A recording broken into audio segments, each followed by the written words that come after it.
Synaptic transmission at a chemical synapse involves many steps.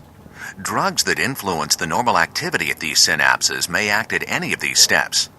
A drug that enhances or mimics the effect of the endogenous ligand is called an agonist. A drug that blocks the effect is called an antagonist. In this tutorial, we'll examine how agonists and antagonists can modify the function of neurotransmitter receptors. Let's take a look at a typical ionotropic receptor. When an endogenous ligand, such as a neurotransmitter, binds to an ionotropic receptor, the receptor pore opens and the ions pass through the pore. Some drugs structurally resemble the endogenous ligand and affect the receptor in the same way. Such a drug would be an agonist. Because drugs come from outside the body, they're called exogenous ligands. Other drugs bind to the receptor at the same site as the endogenous ligand, but fail to activate it.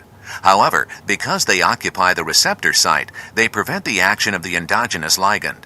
These drugs are called antagonists.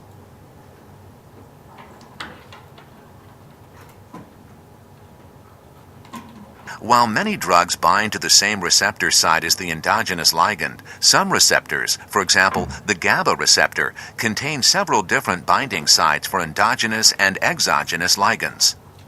Drugs that bind to a different site than the endogenous neurotransmitter are called non-competitive ligands. Non-competitive ligands may either activate the receptor, in which case they are referred to as non-competitive agonists, or they may prevent the receptor from being activated by the transmitter, in which case they're called non-competitive antagonists.